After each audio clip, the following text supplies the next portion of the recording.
Call us for a free consultation. If you don't win, let me ask you real quick. How do you feel about playing the same team for a third time? If I've lost to him, there's an amazing life out there. If you strike a shot today, we'll sit at 6. Unbelievable year is happening. On yourself and.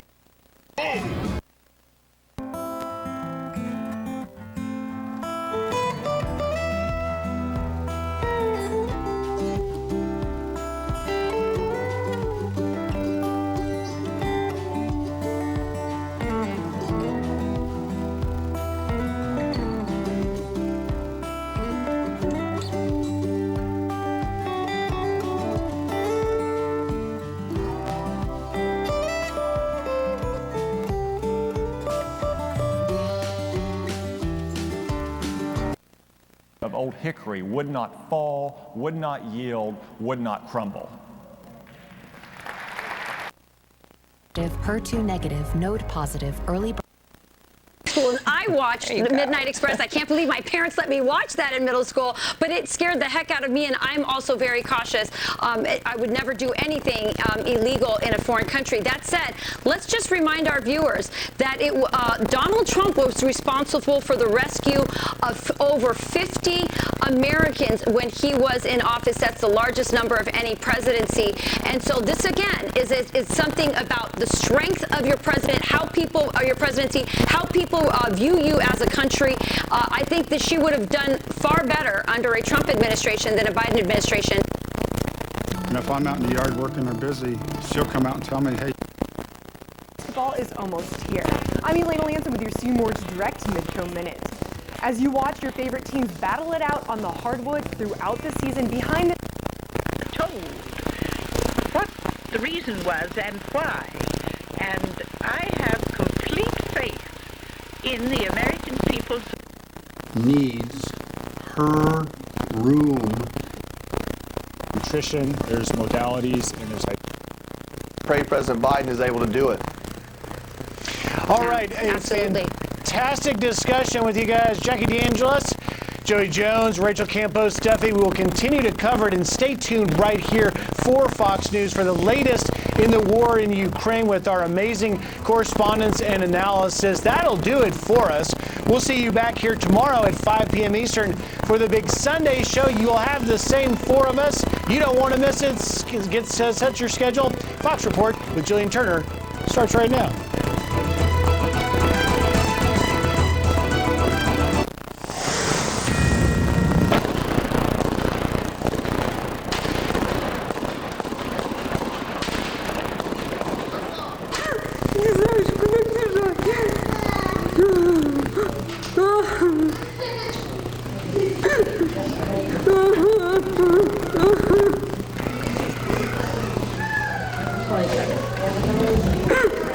Кто нам детей вернет? Кто?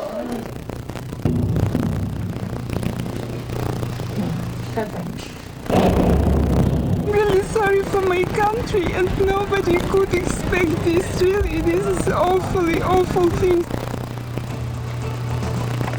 The Russian military's atrocities in the battle for Ukraine are now on full display as Putin's forces close in on the capital city of Kyiv. Good evening, I'm Jillian Turner in Washington, in for John Scott. This is a special 2-hour edition of the Fox Report.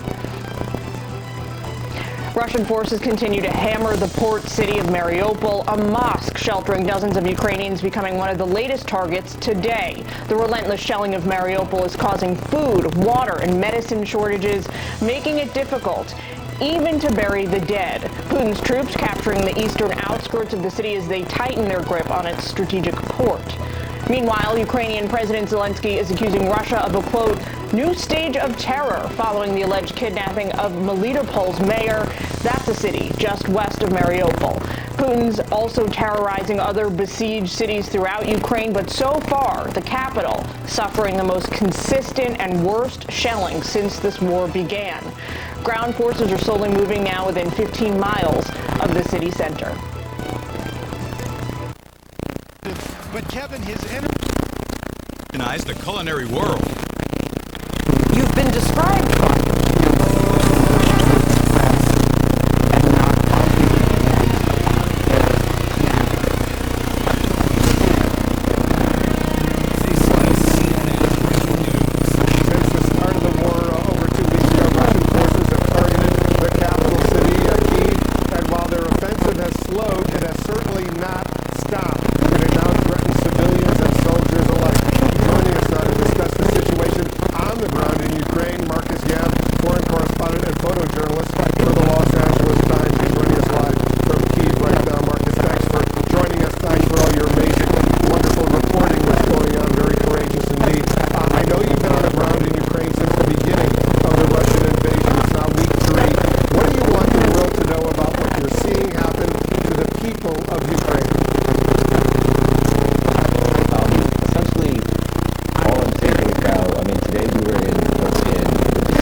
bringing in, Ukrainian armed forces, platoons, squads and platoons of them slowly marching into Irpin and hoping to reinforce and fortify that city and push back Russian forces. The few soldiers that I spoke to were pretty upbeat, and they were carrying lots and lots of weapons going in, and I think that what the hope, and civilians are still making their way out of these cities.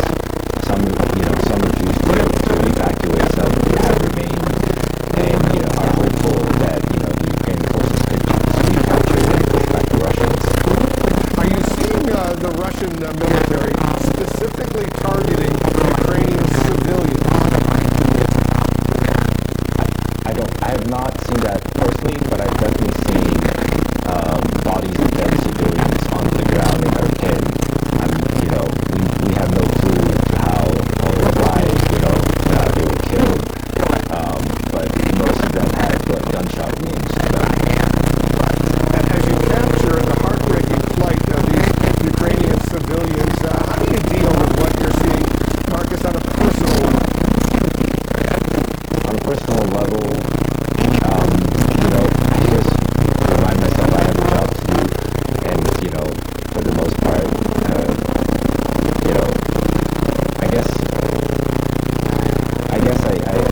I haven't figured that out just yet.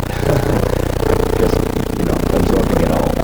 You're a journalist. You're trying to do the job, report the news as fairly and as accurately as you possibly can, despite the heartbreak that's going on right now, what you're seeing. And I know what Marcus, a few months ago, you were also in Kabul, in Afghanistan, during the rather chaotic withdrawal of U.S. troops, and now you're in Kyiv, another city on edge right now, waiting as Russian forces are drawing closer and closer to the capital.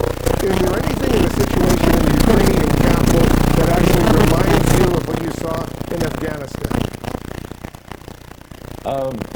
Not really. I mean, these two conflicts are very different, and I don't think there's quite a comparison in that sense. I mean, like, everybody expected a standoff in Afghanistan when, once the U.S. forces pull out, but we never saw that. But in this sense, there is a final show. I think there is going to be a final showdown with the way the city is fortified all over. I mean, there is, Russian forces are trying to make a pincer move from the northwest and the northeast right now, and they're spreading out their forces, and to try to surround the city. So I think in that sense, and I think people are fighting back. People are willing to fight back, and I think there is some hope, for this city. Well, let's hope indeed. Marcus, stay safe over there, as I tell all of our CNN journalists on the ground in Ukraine right now. Be careful. We will stay in touch. Marcus Yam joining us from the Los Angeles Times. Appreciate it very much. And one thing we've seen again and again since the war began is the resilience and the determination of the Ukrainian people, and that includes Kira Rudik. She's a key member of the Ukrainian parliament, a former business executive who has actually taken up arms against Putin's forces. And Kira Rudik is joining us right now. Kira, we've spoken several times over these past few weeks. What can you tell us about what you're seeing right now? I know you're in Kyiv. What are the conditions like where you are? Hi, Wolf. Thank you for having me. Well, last time we spoke, I promised you that we will be standing. So it's day 18 and we are still standing. We do have enough water and food supplies. However, it's heartbreaking what Russians are doing with their air force with the outskirts of Kyiv. So I have been helping out with taking out the refugees from the destroyed city of Irpin. You cannot imagine, it's like you have the peaceful suburbs where people used to go when they reach certain path in life, and now it's like everything is gone and people flee from there. I have been helping refugees on the central train station where all the refugees from the east are fleeing to get to the western regions where it's safely, and each family has its own tragedy, the tragedy that will never go away, the tragedy that is just will be with them forever. And this is super heartening, but this is also what makes us to stay stronger and make sure that the Russian forces will not get into the city of Kyiv. My resistance team is finally registered with the officials, so congratulate us, we are official now, and we are part of the resistance team in Ukraine, which is a part of the armed forces. So we have been training. We are now receiving some tasks that we complete, and we prepare to defend the city as well as we plan to do.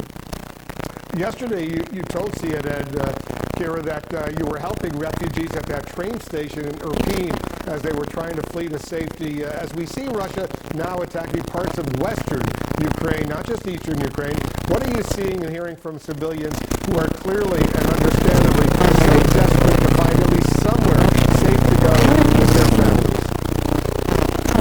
You know, like 3 or 4 days ago, people said we are fleeing to the western cities. And right now when I'm asking them, they say, we just fleeing somewhere, anywhere. We just want to go somewhere. We don't know where. So they are fleeing farther to the west, and then they are fleeing to Poland, which has been actually magnificent and generous with us, and with accepting our people and helping them out. And I'm super grateful for that. Yeah, more than 2.5 million Ukrainians have now fled to the neighboring countries. About more than half of them to Poland, and our people in all those countries have been so wonderful in welcoming and receiving all these Ukrainian refugees. But there are a lot of Ukrainian refugees, maybe 1 million, 2 million, maybe you have a number, who are still stuck in Ukraine. They're fleeing their towns that are being obliterated, and they're trying to find safety inside Ukraine, right? Yes, it's also around 3 million people who fled from the east to the west and who are trying to find their place right now within Ukraine. What's the most important thing that the U.S. and the other NATO allies can do now to help the people of Ukraine? I think you know the answer. I think you know it. It's a no-fly zone, whatever you call it. This is the way for us to win this war. This is a chance for us to win. You see how we are standing. You see how we are fighting with no mercy and with great hope for the victory. But we will not be able to do it while they are bombarding our cities. Do you see what is behind me? This is the tape over the windows. So I did it everywhere in my house. So if there are missile hits nearby, so then with the shock wave, when the glass will be going down, I will not be killed by the fragments.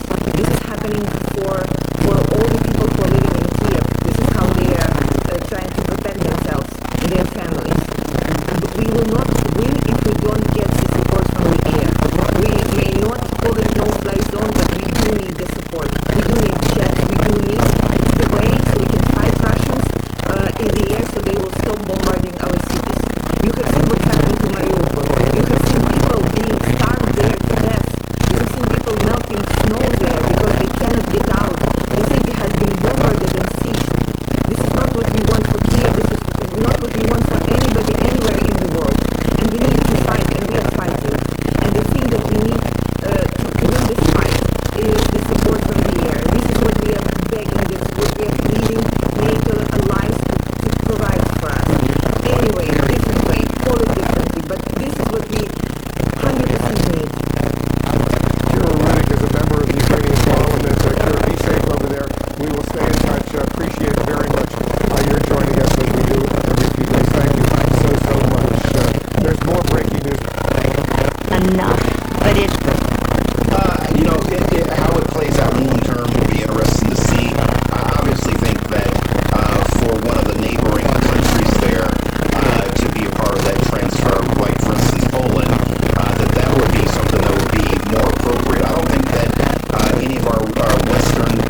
just spoke to say they desperately are pleading for it, that they desperately need. That's next. Stay with us. You're in the Situation Room.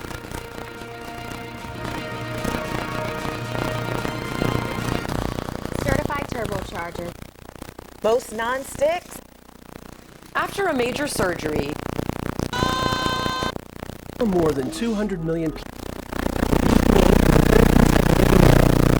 And a truck comes crashing through the trees.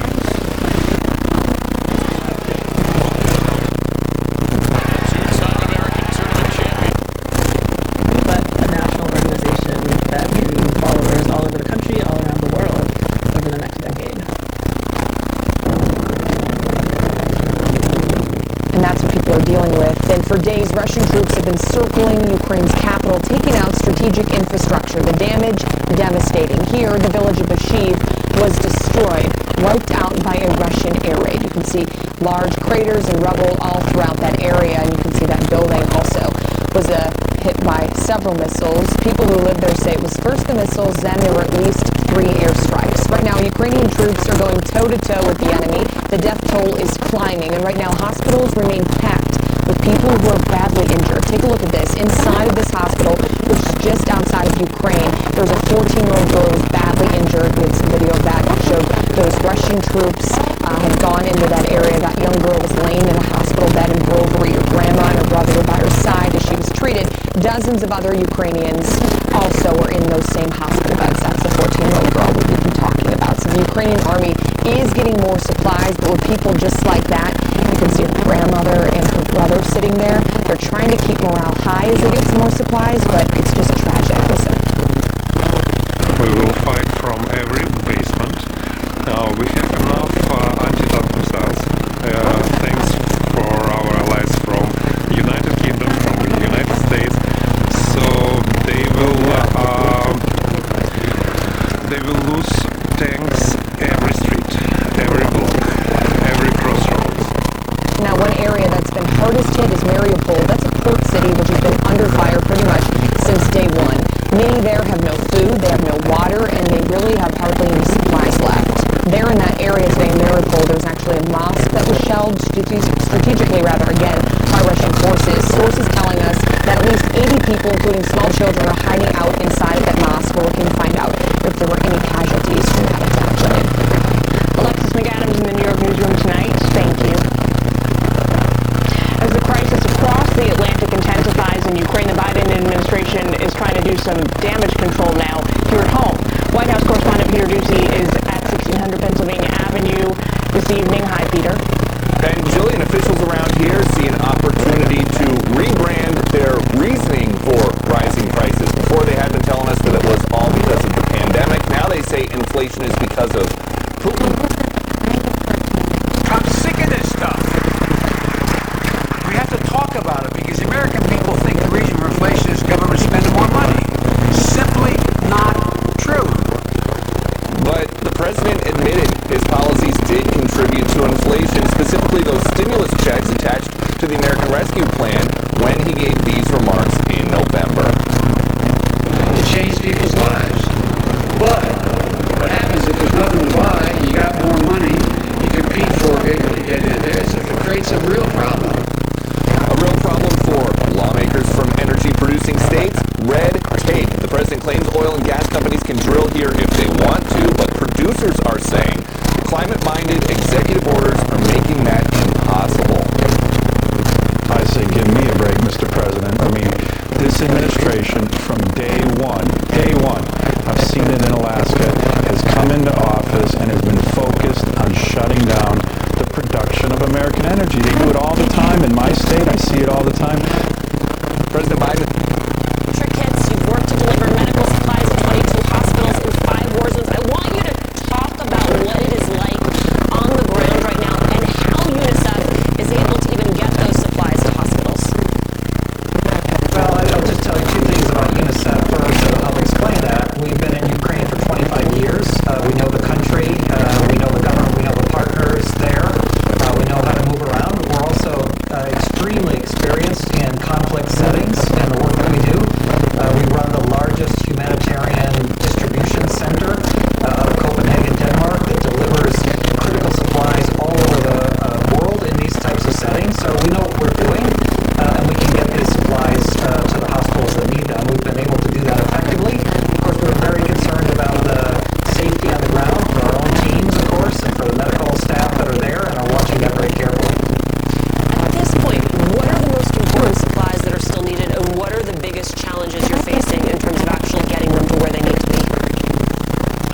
our safety and access to humanitarian corridors remains critical. We need to make sure that humanitarian corridors that have been agreed to stay there so that we can pass through, so that people on the move can pass one direction, that we can get supplies in another direction. Critical medical supplies, medicines, medical supplies, surgical supplies, all those sorts of things are still essential. We're also delivering clean water, which is really important. There have been places where that isn't available anymore, and places where people have taken shelter in bunkers and subways and things like that. We need to make sure that we have access to clean water for those people. As you said, this is UNICEF's work. You know how to do this. You know how this goes. And I wonder for you, having watched crises like these unfold before, there are waves to this thing, right? Like first it was a few 100,000 refugees. We are already 2 weeks in, up to 2.5 million. We know that number is expected to get close to 5 million. Neighboring countries have been very welcoming up until this point. There is, of course, always the anxiety that that will hit a tipping point. Talk us through what the next phase of this crisis looks like. Yeah, well, it is critical that we're able to move the refugees who are crossing the border deeper into the countries that are hosting them. It's great to hear President Biden say that he would welcome Ukrainian refugees here. There's going to be a lot of people. We need to be able to place them in many different places so that the burden isn't just on the host communities that are right along the border there. You know, UNICEF runs so far about 26 what we call blue dot centers right across the border. These are well marked with the UNICEF blue logo there. They're known to be safe places for children and their families to come. There we can provide basic care and a little bit of respite for those children who've just been traumatized over and over again through this, along with direction to other services, housing, to transportation, other things that they need. So we got to beef up that work because there are going to be more people coming. We need to make sure the humanitarian corridors are open so that the people who want to leave can. You mentioned, over a million, getting close to 1.5 million children have left, but that means there's still 6 million children in Ukraine, and the traumas that they're facing have to be dealt with too. All those traumas layered upon one another. Michael, thank you so much for being with us. Ahead, the new threat of chemical weapons. If Russia uses them in Ukraine, how should the world respond? Also had been taken to Poland, where more than 1 million refugees have fled the fighting. Aid workers have a message for the U.S. and its allies. If you could say something to President Biden or speak directly to U.S. politicians, what do you want them to know? Finish with refugee. He is the source of all this situation. Second thing concerning the refugee crisis, European Union is very rich. We don't need aid from US. But if you could accept some refugees, I think relocation program is very necessary.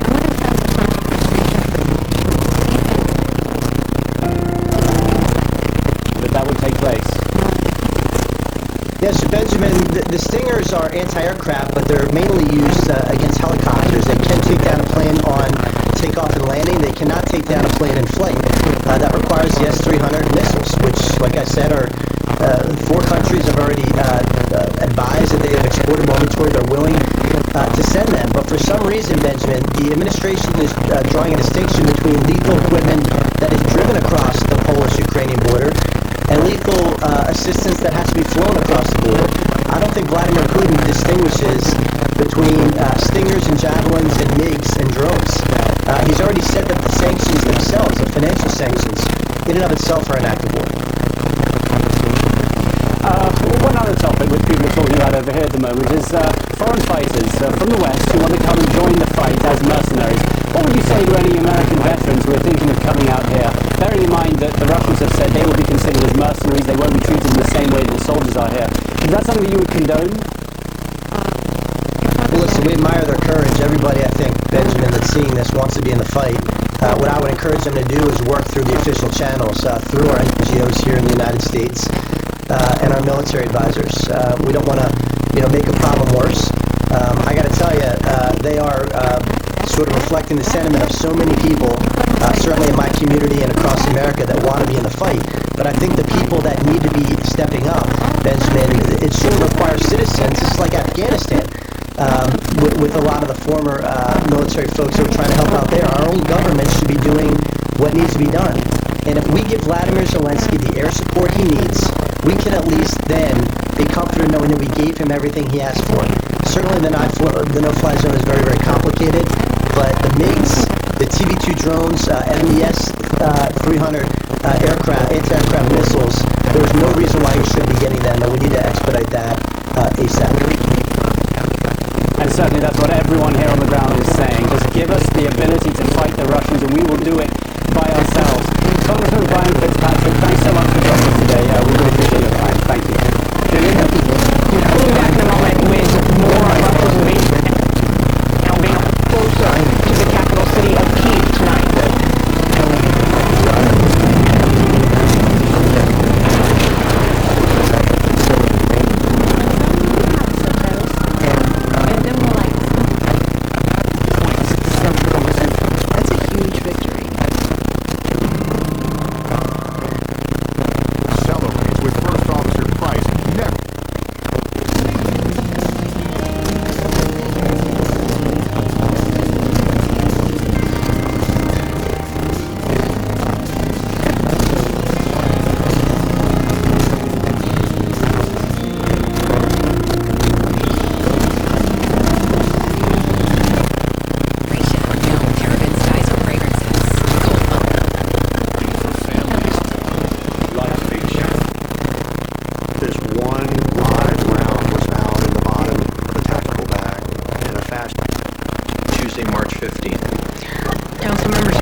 The city of Sioux Falls, South Dakota, amending the Code of Ordinances of the city by amending Chapter 30 ordinances, resolutions, motions, and other documents requiring council approval by establishing a means for recipients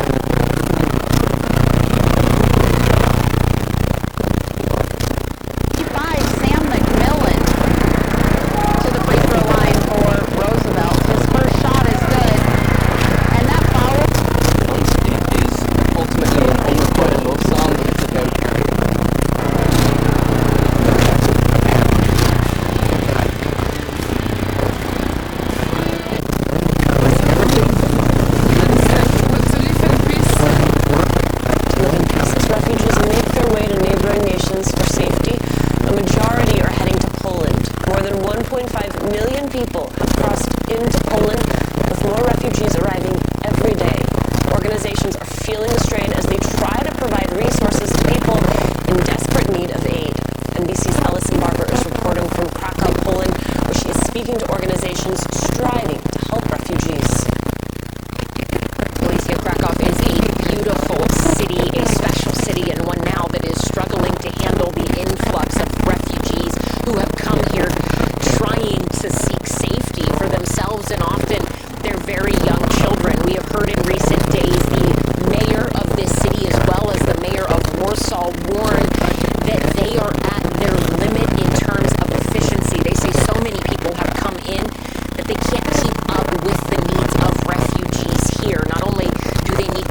military aid to Ukraine, including missiles to take down Russian planes and tanks.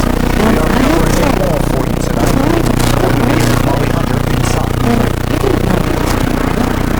Tonight, as attacks intensify around Ukraine's capital, at least 1,600 people were able to escape the suburbs of Kyiv and 3,000 from the embattled city of Sumy, which lies on a strategic route from the Russian border to Ukraine's capital. But they were the lucky ones. Of the 14 humanitarian corridors at the beginning of the day, few were successful. According to the Ministry of Defense, while trying to escape on their own, 7 people were shot and killed by Russian troops, including a child in a suburb of Kyiv. Today, Vladimir Putin spoke with French President Macron and German Chancellor Scholz, but the call ended with no indication the Russian president had any intent of stopping the war. And his soldiers aren't holding their fire. 14-year-old Katerina was shot in the hand Friday trying to escape. We were driving, she says, and they just started shooting. And that 40-mile-long Russian convoy just north of Kyiv has started to disperse, according to UK defense officials, possibly getting into position to encircle the capital. In the besieged city of Mariupol, the foreign ministry says a mosque housing 80 civilians was attacked this morning. Yesterday, a residential building. Today, Ukrainian President Zelenskyy making a plea to Russian mothers not to send their sons to war. Also today, Russia sending a new warning to the U.S. Russia's deputy foreign minister said the U.S. sending weapons to Ukraine turns convoys into legitimate targets. The White House announcing Saturday the U.S. is sending an additional $200 million in arms and equipment, including missiles for taking out warplanes and tanks. We have enough anti-tank missiles. Thanks for our allies from United Kingdom, from the United States. So they will lose tanks every street, every corner, every crossroad. President Zelenskyy, for the first time, announcing 1,300 Ukrainian soldiers have been killed, while also demanding the Russians release the mayor of Melitopol, who he claims Russian troops abducted.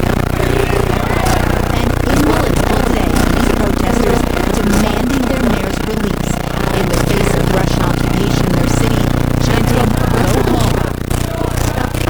And Molly Hunter joins us from inside Ukraine. Molly, is there any sign people in those cities being targeted by Russia are getting any relief?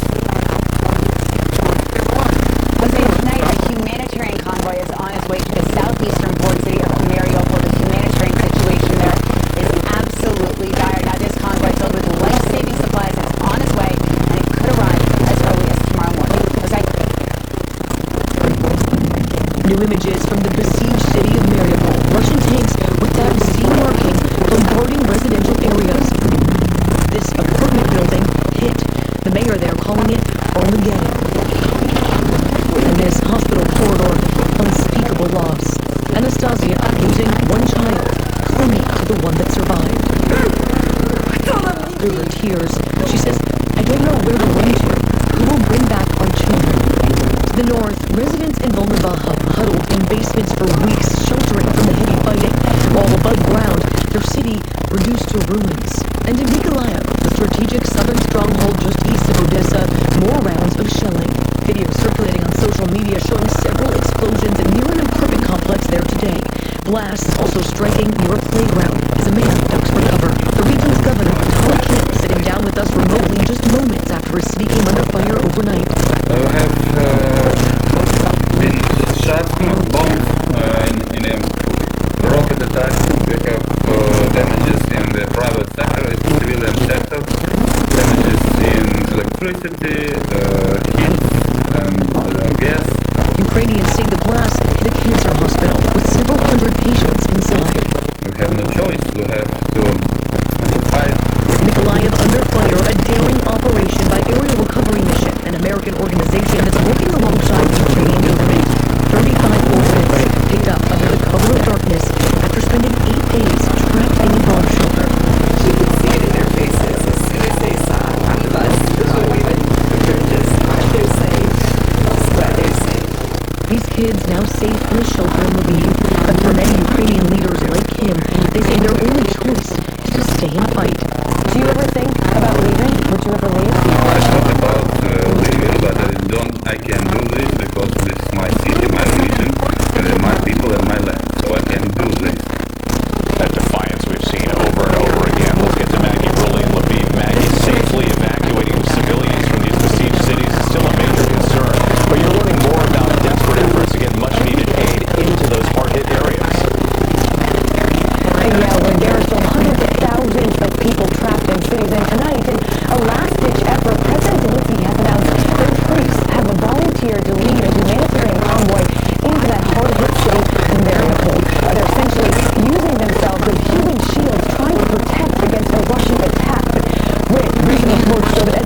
million refugees. And they say that the world doesn't have enough resources to support that number. Just an extraordinary crisis, Maggie. Thank you. And President Biden authorizing another $200 million in lethal aid to Ukraine. That's on top of the similar package 2 weeks ago that included thousands of Javelin and Stinger missiles. ABC's White House correspondent Mary Alice Parks joins us now. Mary Alice, what's in this latest round of military aid? We were told this new package will include both small arms but also large weapons, more anti-armor, anti-aircraft systems. The Pentagon says the Ukrainian military has been having success with this kind of equipment. This latest announcement coming after the U.S. already sent more than $300 million in military hardware over the last 2 weeks. They have been moving fast to get these weapons over the border, mostly sending this equipment from U.S. stockpiles in Germany. Now, there is still no talk about the U.S. having to move any planes. Many members of Congress, including some who visited the Poland-Ukraine border this last week, have been urging the White House to look for options, but so far the White House not budging on that. They say in part it could just take too long. Mary Alice Parks in Washington, thank you. Tonight, the urgent refugee crisis is mounting. The UN now saying 2.5 million. On March 30th, and all sales will be donated to the Special Olympics USA. Modern art today, visitors rush to escape after a man stabs 2 female employees. They're expected to the Polish border. Tonight, as these Ukrainian women and children fleeing the war arrive at this train station in Przemysl, Poland, an unusual sight. Strollers by the dozen, donated by local families who no longer need them to Ukrainian mothers who do. One of them, Nastya. This is really helpful for them. She and her 3 children leaving home with just clothes on their backs, so grateful for the stroller. Her 7-month-old daughter Kira, now tucked inside, fast asleep. Her husband, however, staying behind to fight. Ukrainians tonight also arriving in the neighboring country of Moldova. Broken-hearted refugees here crossing the border to Romania by ferry. Yes, I'm sorry, but I'm really sorry for my country. Nobody could expect this, really. Organizations like the Miami-based Global Empowerment Mission rushing in to assist, stocking this warehouse in Poland, stunned by the work that lies ahead. I don't think any organization, no matter how good they are, no matter how trained they are, has ever had to deal with a situation like this. You should take all the cans. Ukrainian truck driver Andriy Negridich regularly taking much-needed supplies over the border to Ukraine. Are you afraid at all driving into a country that's under attack right now? You're not? No, I'm not afraid. Like, it's not a question of afraid. So I just like always have feeling that I should go faster and I should do more because like each second is important. Andriy's family now among those who have reached safety in Poland. Hundreds of thousands of refugees making their way to Warsaw, where our Phil Lipoff is. This facility where I'm at right now, 300 beds, is only one facility in Warsaw. There are dozens all across the city. The children, at least with the play area, here to call their own. Stocked with toys, snacks, and a TV. Also on hand, a therapist to help those who've already witnessed too much. This mother telling us of the shock seeing people in an open field digging out graves with tractors.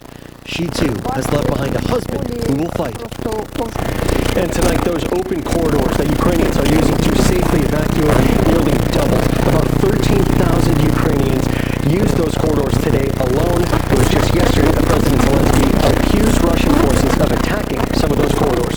Victor, thank you. And tune in to a special edition of This Week tomorrow morning. Martha Raddatz will be on the ground anchoring from Lviv with exclusive interviews with Pentagon Press Secretary John Kirby and Lviv's governor. Turning now to that major winter blast impacting 75 million people from Florida to Maine. The Northeast hit with snow. These vehicles got stuck in New Paltz, New York. That same system brought wind gusts topping 70 miles per hour in parts of Florida. More than 100,000 customers without power.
one of New York's most popular art museums. What police are saying tonight.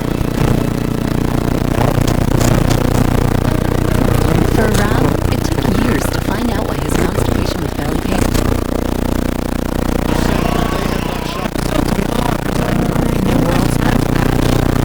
But as we've seen, exceptions can be made. But what about the thousands from other countries also seeking asylum? Tens of thousands across the border are seeking asylum. This Guatemalan family fled their home after receiving death threats. They've been waiting here for months, and their asylum claims repeatedly denied. Hay como un racismo, siento yo por diferencia de color. There's racism because of the different color in our skin, because they come from a powerful continent. I think that's why they're allowed through, she says. The White House now facing a new crisis at the border.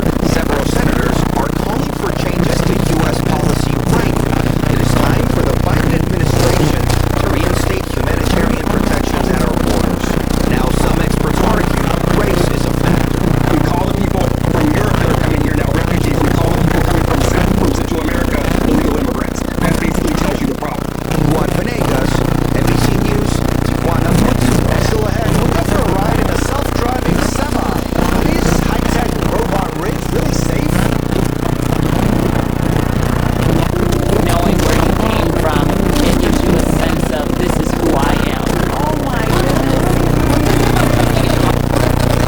Julie, let's eat. Come on, everybody.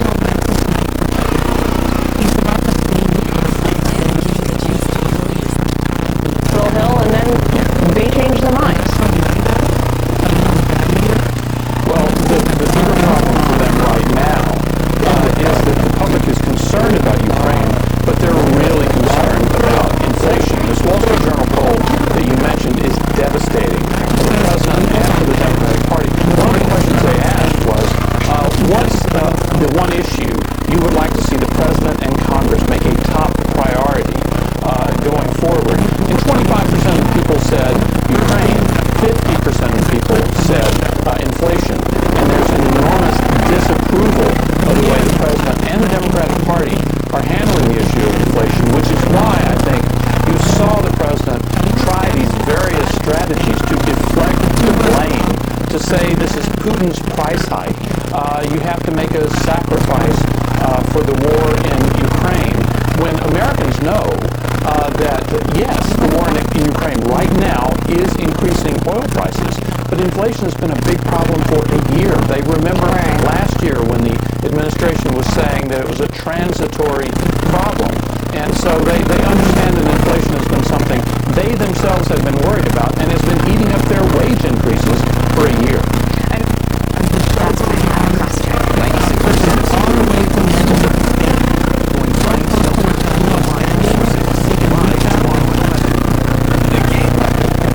priorities do.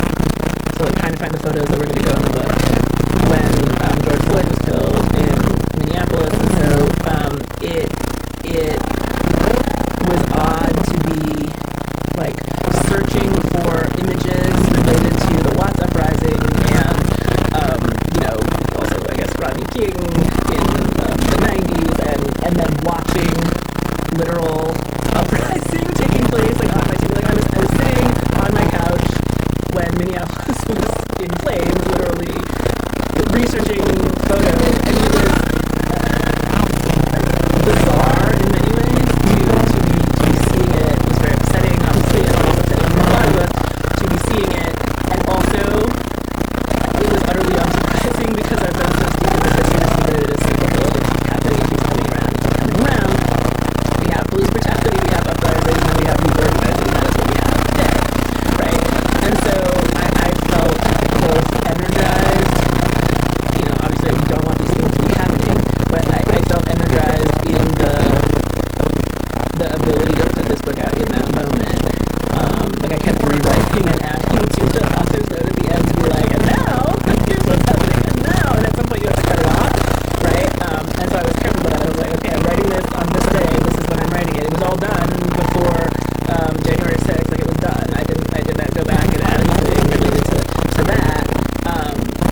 here too, and the people here are unsettled. Take a listen to a little bit of what they said to us and a few people passing through. A sunny Saturday in the western Ukrainian city of Lviv. All seems calm, but beneath the surface, signs of war feared coming this way. Sandbag buildings, sheet metal protecting windows, the Ukraine flag autographed by combat units. Well, it's very terrible. Very terrible. Yes. I don't understand the reasons for this invasion. This is the other side of Lviv.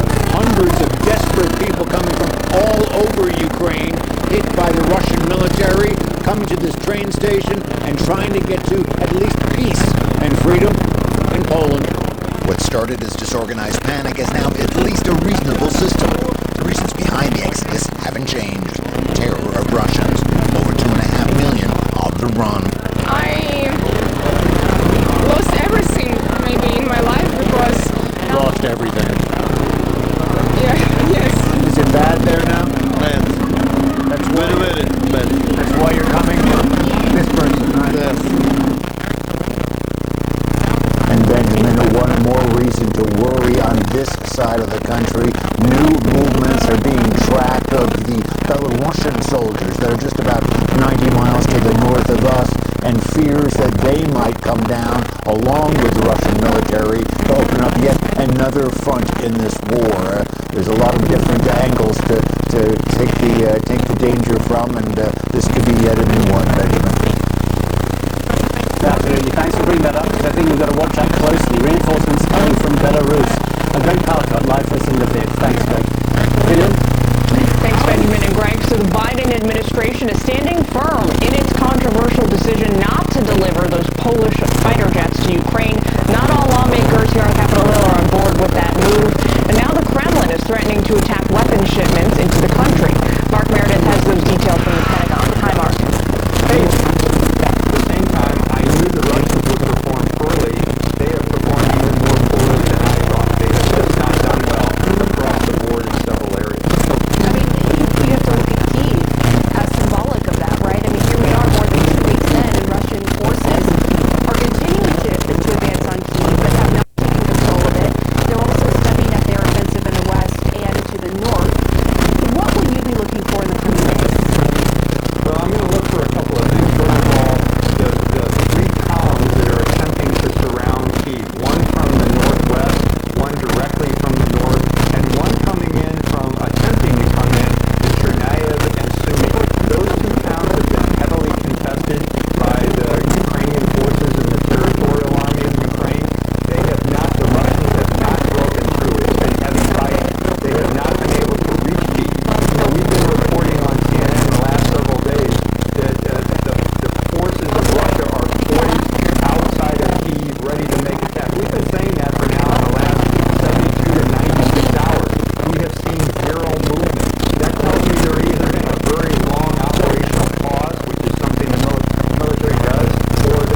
Ukraine have said that they're winning battles, but it is yet to be determined whether they can win the war. Hence the importance of continued support from the United States and the West to funnel in repair parts and ammunition and anti-platform weapons like anti-armor and anti-air. It's absolutely crucial to the survival of Ukraine.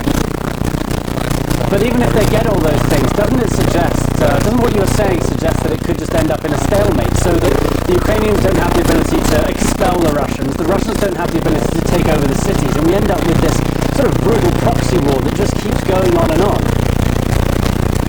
Yeah, and brutality, I think, is the operative word these days. So it could be very well a stalemate. And in that situation, it is unlikely that Russia would be able to sustain that for any length of time. If you look at the size of the Russian military and how much that they have actually committed to this battle in Ukraine, it's taken up at least a half, perhaps two-thirds. And so if they want to try to occupy the country and subdue it by force or by occupation, that's the entirety of the Russian military. So what would Russia have to protect its interest in its own Russian Far East against any kind of Chinese incursions, in regions that they kind of claim historically as well, continuing to support Bashar al-Assad in Syria, probing the air and sea space of the Baltic states and the Nordic countries. So, they're all in on this Ukrainian thing, and a stalemate that actually plays in favor of Ukraine. Oh, interesting. I wonder, what do you think, last question, about, what do you read into the 16,000 mercenaries that they're bringing over from Syria? What does that suggest to you? What is that Russian tactic there? It shows that the Russian military is incompetent and they can't do it on their own. If you're bringing in hired thugs from Syria, if you're compelling Belarus to support, a battle that they never wanted to be involved in, it actually is an indictment of the competency and the effectiveness of the active duty Russian military. They're using their own conscripts, which they had said beforehand that they would never do. So all this paints a very ugly picture of the condition of the Russian military, but that does not undermine this argument that Vladimir Putin is making that he wants to subdue Ukraine by force. And I think to do that will not be elegantly, it's going to be just sheer visceral brutality that we're seeing being visited on the civilian populations of Mariupol, of Kyiv, of Lviv potentially, as you push on out. So it's going to be a very ugly few weeks ahead. Yeah, certainly doesn't bode well, I think, for the civilians caught up in the middle. Thank you so much, Lieutenant Colonel Dakota Wood. Pleasure speaking with you, sir. Thank you. Gillian? Thank you. Well, graphic new images are emerging from Ukrainian cities tonight of civilians fleeing Russian bombardment. Among those people are reportedly thousands of Americans who are stranded in both Ukraine as well as Russia as this war enters week 4. We'll take you back next.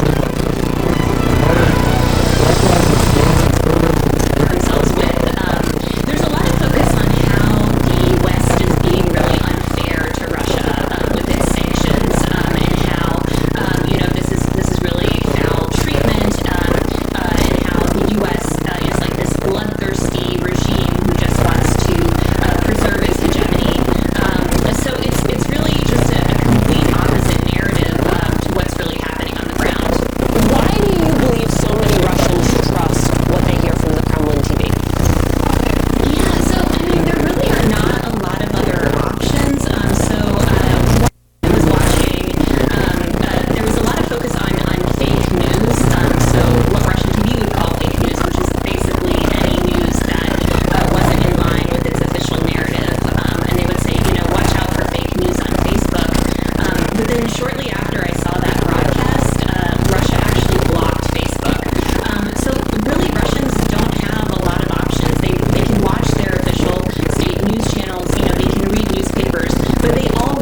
100 people have died during that siege in his city. Today, a mosque in Mariupol was shelled. Sources telling Fox News today that at least 80 people, including small kids, were hiding out inside of that mosque. I'm working to find out if there were any casualties from that attack. Also, Jillian, another area that Russian troops have been told to take over is Odessa. It's because it's Ukraine's largest port city, considered really strategic and important to Russian President Vladimir Putin. Also here in Irpin, you can see that damage. Those burned out cars are riddled with bullets. People and animals have been fleeing Irpin, and civilians also had to abandon their vehicles and continue on foot as that Russian shelling continues. Ukrainian President Vladimir Zelenskyy says that his forces lost 1,300 troops since that invasion started. This comes as Russian forces are getting much closer to the capital of Kyiv tonight. Jillian. Alexis McAdams in the New York newsroom tonight for us. Thank you. Well, volunteers are working around the clock to provide critical medical and mental health support to people fleeing Ukraine, seeking safety in neighboring countries. You can join Fox News in supporting Red Cross relief efforts. You can donate now by going to redcross.org/FoxForward. So far, you have helped to raise over $5 million to assist the Red Cross in Ukraine. We'll be back with more on Russia's invasion as Putin's forces inch closer to the capital city of Kyiv. That next.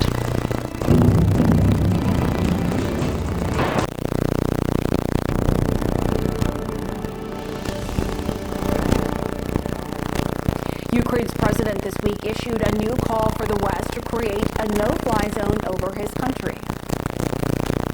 Україна з першого дня російського вторгнення повторює. Ukraine has been saying this to its partners from the first day of the war. If you don't close the skies, you will also be responsible for this catastrophe, a massive humanitarian catastrophe.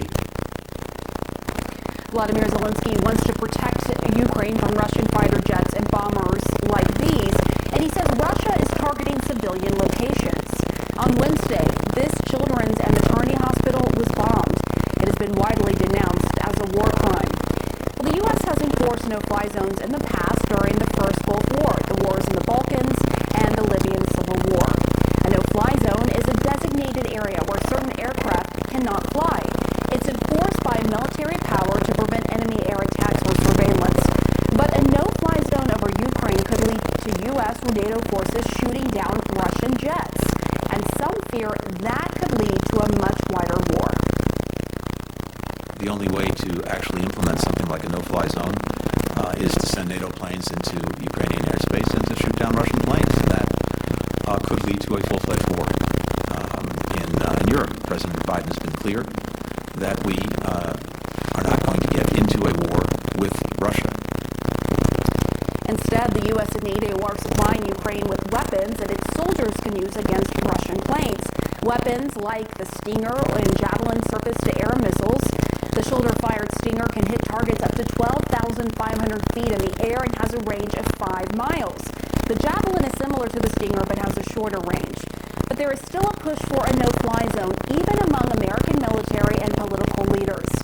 This letter was signed by 27 U.S. foreign policy experts, including former top officials with the State Department and the military. And it calls for a limited no-fly zone surrounding humanitarian corridors. It reads in part, "It is time for the United States and NATO to step up their help for Ukrainians before more innocent civilians fall victim to Putin's murderous madness." And then there's the issue of sending planes to Ukraine. Poland, a NATO member, has offered to provide MiG-29s to Ukraine if the U.S. gives Poland replacement planes.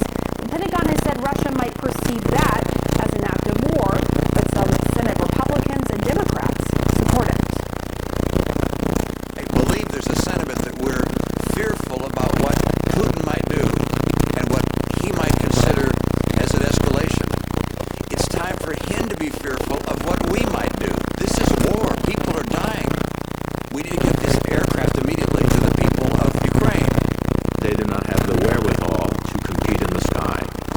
And so I understand why NATO and the United States are not engaged in a no-fly zone that has potential direct conflict with Russia, but I don't understand why we are not working expeditiously to facilitate planes to Ukraine. My next guest is a U.S. lawmaker in favor of enforcing a no-fly zone over Ukraine. Congressman Mike Quigley is a Democrat and the co-chair of the Congressional Ukraine Caucus. He joins us now from his district in Chicago. Thank you so much for joining the show. Thank you. Glad to be here. So as you well know, many worry that a no-fly zone would effectively be the same as launching a shooting war between the U.S. and Russia, further escalating the conflict and potentially sparking a nuclear war. In fact, one viewer of the show put it this way: why should we risk World War III by sending planes? What do you say to that? Well, first of all, we've already said that we will defend every inch of NATO to that extent. So clearly we are willing to go to that conflict, that level of conflict, if it's 30 other countries that happen to belong in NATO. The first argument I would make is, hasn't Ukraine earned the right to be defended by NATO? Clearly their fight embodies all the reasons that we formed NATO in the first place. You can't help but hear Churchill, in the words of Zelenskyy, when he asked Congress last week not to let them exterminate us. He and Churchill weren't just talking about their own country, they were talking about an ideal. I think the second thing to remember is, I think we give Zelenskyy what they need. So we agree that it's not troops on the ground, but we're clearly willing to send, as you say, javelins and stingers, which are very effectively killing Russians now. And today, the Deputy Foreign Minister of Russia said those are legitimate targets. So if anyone imagines that what we have done already isn't seen by Putin as an act of war, they're not paying attention. Having said that, I think you give Ukraine what they need. Now, is that closing off the skies? What he said was, if you don't give us that, give us the planes. And it wasn't that long ago that we were, quote, very, very actively considering that. There was a very public discussion between the NATO countries about doing just that. Now that talk has turned to practically nil. So obviously air supremacy is important. You're not going to shoot down bombers with stingers and javelins. And it's very hard to watch the evacuation routes be blocked and hospitals be pancaked with babies in them. No doubt. I mean, it is just horrifying for anyone with a heart and a soul to watch that. That is for sure. But a couple of things, just putting out the counterpoints here. You're dealing with a country that has the largest stockpile of nuclear weapons in the world. And with that as the backdrop here, the director of the Defense Intelligence Agency says that a no-fly zone over Ukraine would not protect against many of the weapons Russian forces are using in Ukraine right now, arguing Russian forces are using mostly ground-based weapons like missiles, artillery, and rocket launchers. So if that is the case, does the risk outweigh the potential benefit of a no-fly zone? Look, we could have said that for any of the things we've done so far, including sanctions. And the fact is that sanctions are working, but they're going to take a very long time. And I don't think Putin cares how much his own people suffer as a result. So as we weigh this, sure, we can talk about other military experts, including the former NATO commander, General Breedlove, who said, are we just going to watch this happen? Right? And again, with the words of President Zelenskyy, don't let them exterminate us. So sure, short of us being in there's no magic weapon that we can send that will solve all the problems. But as we've learned since the Second World War, air supremacy is critical. So I think I would argue, if we're not going to close the skies, give them the weapons they need. That's been our philosophy all along. And finally, for those who don't think they're already engaged in this, let's remember what we're talking about, beyond just the horrors in Ukraine. This is a President Putin, who was willing to shell and bomb a nuclear power plant with 6 units, 6 times more than Chernobyl. And the threats that come out of Chernobyl are equally scary for all of Europe. I want to ask you before we let you go, Congressman, President Biden said on Friday that Russia would pay a, quote, severe price if chemical weapons are used. What more can you tell us about the concern of Russia using chemical weapons in Ukraine? And what do you think the severe price should be if those chemical weapons are deployed? I mean, first of all, This is a gross violation of international law. No one could have imagined that Putin would come to the country and start obeying the speed limit. He's targeting civilians and calling for foreign fighters to come to the country. So he's capable of anything because, again, these war crimes were committed in Chechnya and Georgia and other countries by this same country. So it's back to my point. But have you seen intelligence? Have you seen actual intelligence indicating that that is going to happen in Ukraine, that Russia will use chemical weapons? Look, as you know, I can't talk about specific intelligence I may be receiving. I would tell you that Putin is capable of anything. This is a different Putin than from 10 years ago.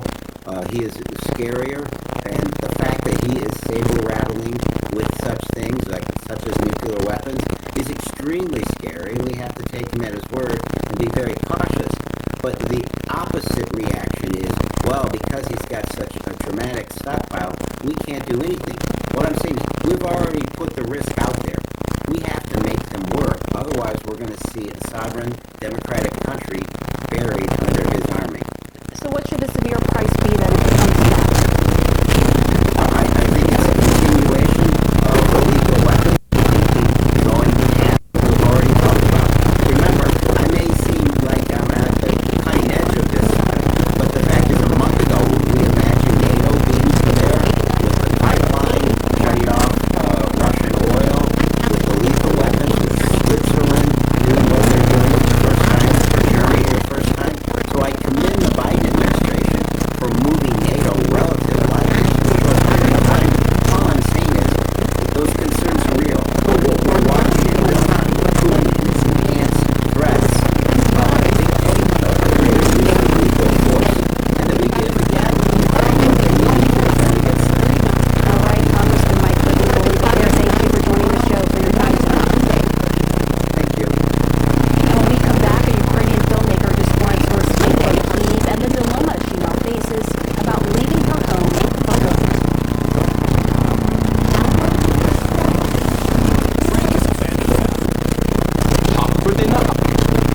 Created a network of secret places of detentions and provide large-scale repressions against civilians and abductions, tortures, and extrajudicial killings. And do you see any differences between now and then? I see the differences that the response of the world become more stronger, and we feel this huge wave of solidarity, and it's encourage us to fight. And Russia don't expect such resistance from Ukrainian side, I must admit. But still, we need from the West more. We need fighter planes, we need air defense systems in order to protect our sky and not to transfer all Ukrainian cities into Mariupol. You see the horrible pictures of the city which is shelling from Russian missiles. As the dead people lay on the streets, and locals told us that they have no opportunity even to bury them. It is heartbreaking. We see the video of it, but we have no idea what you all are experiencing. What about the spirit of the Ukrainian people right now? We have two main emotions. The first emotion is anger, because it's our country, it's our people, it's our values, and we will fight for them. And second very huge emotion is love, because now it's dramatic times, and I never wish any nations to go through such kind of conditions, but these dramatic times provoke us and provide us a chance to express our best features and to be better than we are. Well, the world is watching and so inspired by all of you, and we appreciate you making the time for us tonight. Thank you so much. And back here in the U.S., a late winter storm system moving across the Northeast is creating treacherous travel conditions. In central Pennsylvania, a crash involving more than 70 vehicles clogged a snow-covered highway. State police say there are several reports of non-life-threatening injuries. With more on how much snow the region can expect, let's go now to meteorologist Bill Steffen in Grand Rapids, Michigan. Bill. Rudy, it certainly looks like the snow is pretty well over for the big cities, New York, Boston, Philadelphia, and Washington, D.C., Baltimore area. It's still continuing in parts of the interior regions here. This pink color is winter storm warning. The purple is winter weather advisory.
our way as we head toward the St. Patrick's Day holiday. No frozen green beer this year.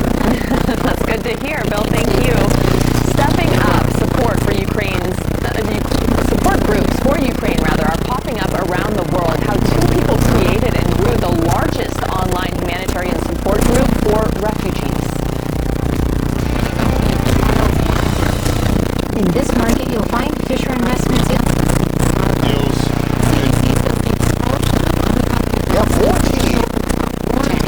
Some people experience perfect calm. New. Bush, we were crawling through the forest.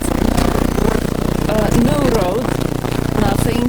This is something like a movie.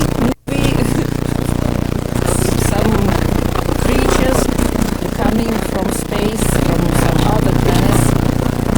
Nothing humanic on their faces. They didn't allow us to have pictures of what was destroyed by them.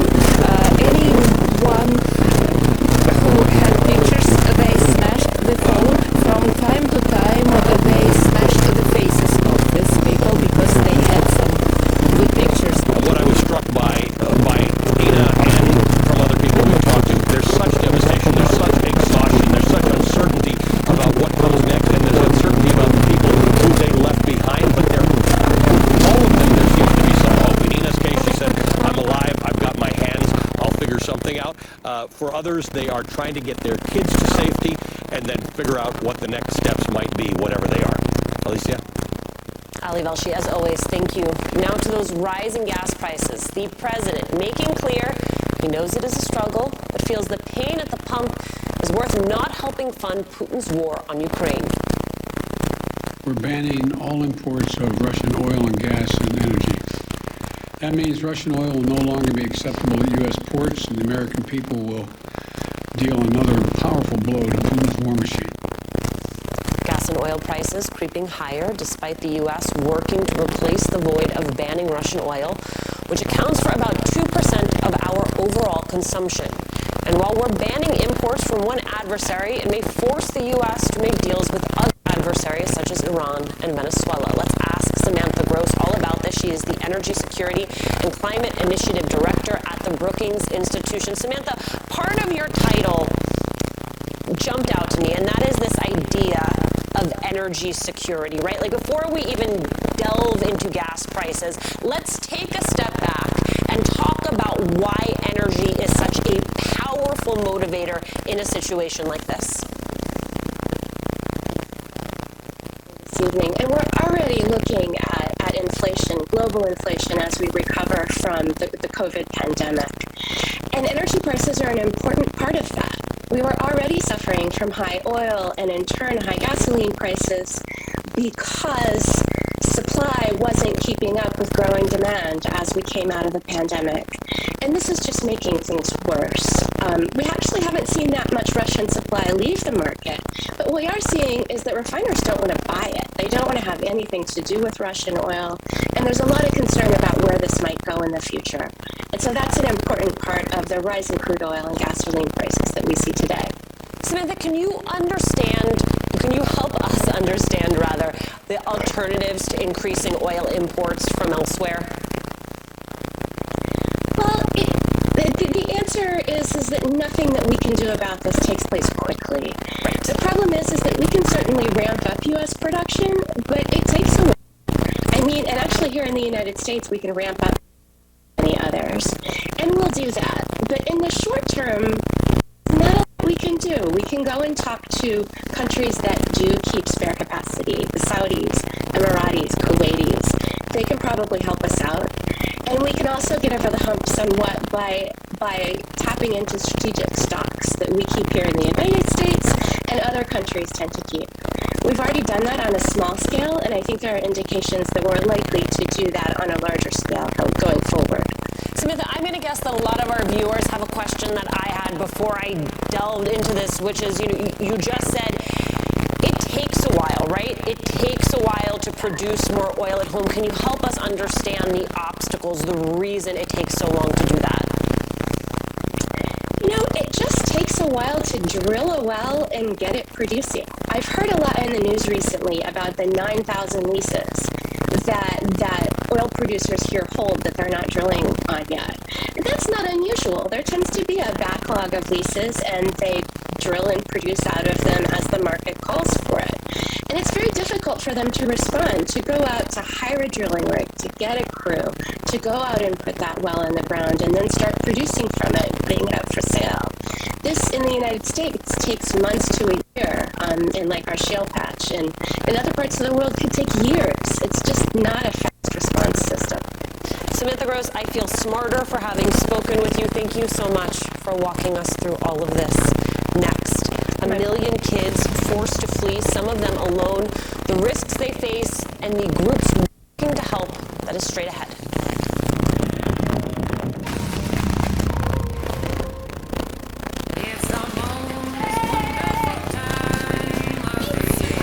Claritin provides area rather was when some of those bombs hit, and there's all these new videos that are rolling in.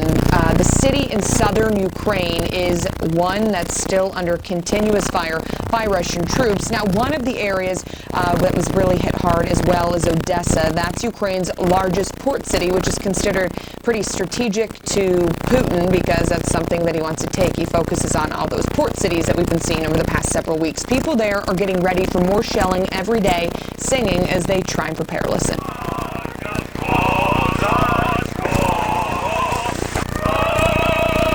Now in Odessa, people are using those sandbags. You saw them handing back and forth to protect their statues and their infrastructure from shelling. They're trying to pile them up as these air raid sirens continue to sound. That is one of the areas where they piled those sandbags to stop the shelling from hitting some of those parts of their area. Now locals have a message for Putin. Listen to this.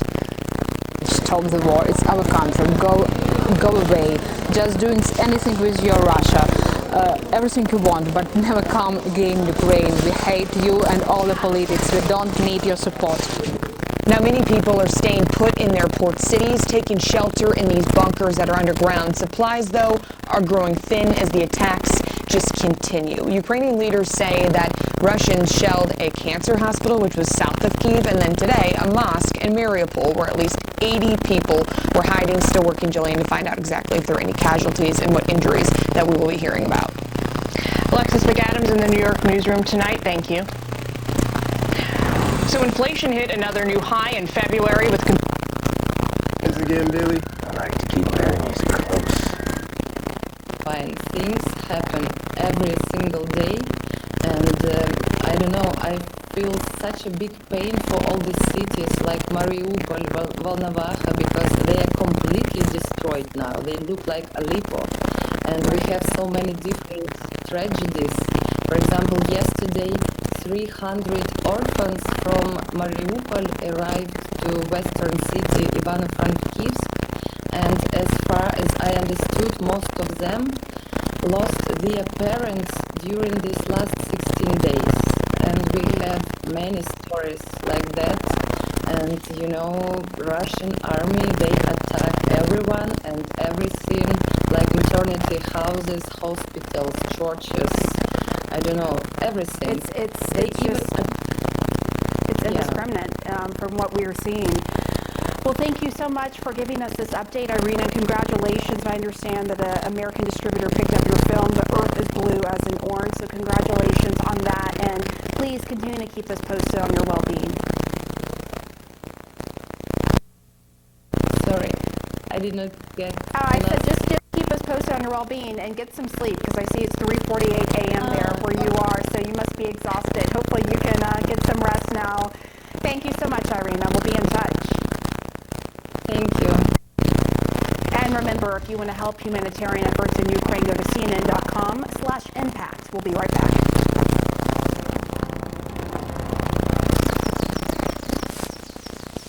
We're so embarrassed. We overpaid for this used car. We don't even want to show our faces around here. Yep. Went to the wrong used car site. Remember, if you don't see me, you're not seeing the most accurate price. Shop at Carfax. You won't have to overpay on a used car again. All right, kids. Coast is clear. Wait for me. Come on. Shop millions of great deals, all with a free Carfax report. Only at the all-new Carfax.com. My name is Austin James.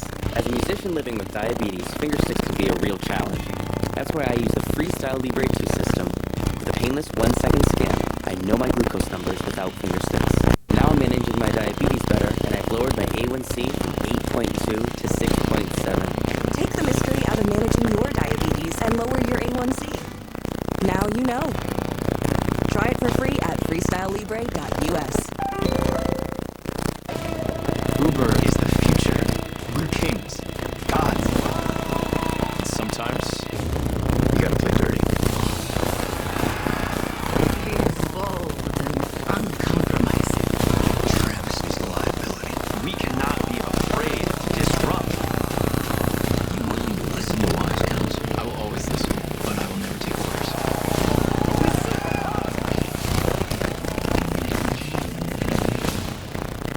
You're ready to start your own business, to turn that passion into since the Waukesha tragedy. Tell me more about what you're anticipating for that day. It's probably going to be a day of emotions for us, but again, we're going to be showing everybody that we are coming back and moving forward.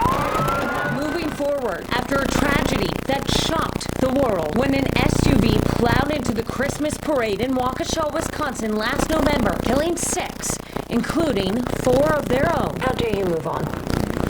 We know they're up there watching and cheering us on. This is dark and heavy, but we can't let something like that beat us. And I think that's an important statement to the world. A staple on the Wisconsin parade since 1984. The Dancing Grannies have always had a strong mission to showcase a vibrant way to age. But in the months since the Waukesha event, the beloved group has been catapulted into a different role as leaders of resilience and resolve.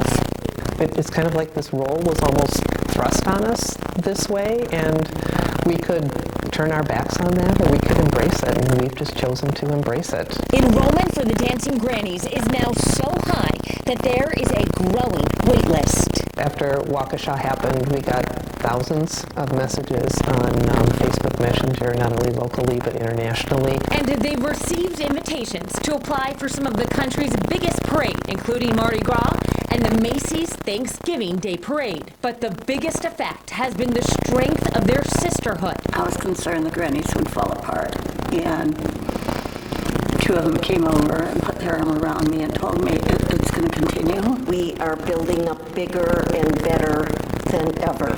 We feel that's what the gals that we lost, they were the leaders. And we feel that's what they would have wanted us to do. Back on the parade route, spreading joy every step of the way. What does it mean to you to be able to go back to a parade? I can't wait to show the world that we are here. It's going to mean the world to be with these ladies in a parade again, and yeah, it's going to mean a lot to me. A real lot. Give me a squeeze. Amazing. Thank you. Thank you so much. Feeling the squeeze. Gas prices still climbing to record highs. How to save as much money as possible when you fill. I'm Michael Watson at the Moldova-Ukraine border. This is CNN.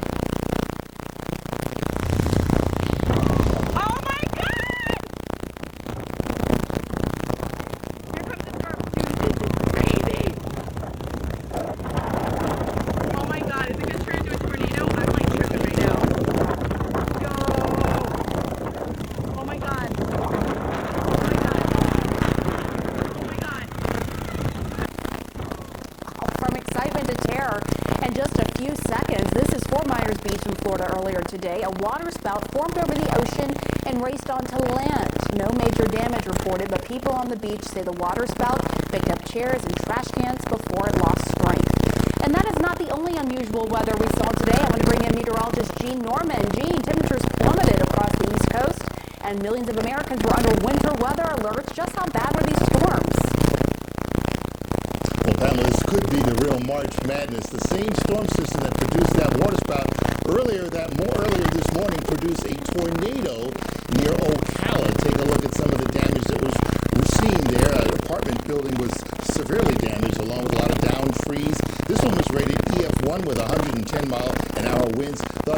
storm system then raced across the rest of Florida, and there were some places that picked up anywhere from 65 to 75 mile-an-hour winds as these storms howled on through. On the backside of this, of course, we have the snow, anywhere from 8 to 10 inches in the states that you see indicated here, from Kentucky all the way up into Pennsylvania and New York. Even sections of northern Alabama woke up to a little bit of snow. It's all pushing away to the north and east right now, but in its wake, get set for a cold morning. Temperatures in the low 20s, freeze warnings all the way down to Florida, man. All right, thanks so much, Gene. We'll be right back.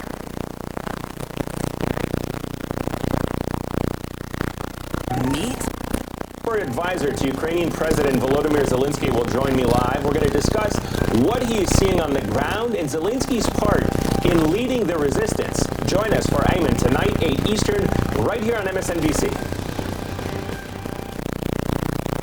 With Voltaren arthritis. He's got total control over the media, and for the moment many people in Russia feel that this is a war of offering freedom to the Ukrainians. It's a war that is essential for them, but perhaps could we see that changing? That's something we have to watch closely. Gillian?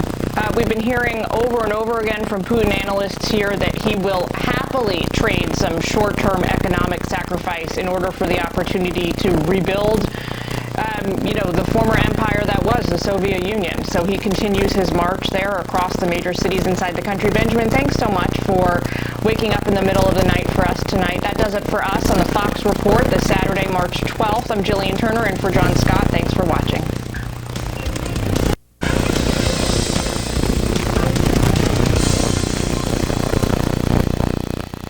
Nicorette knows quitting smoking is freaking hard. You get advice.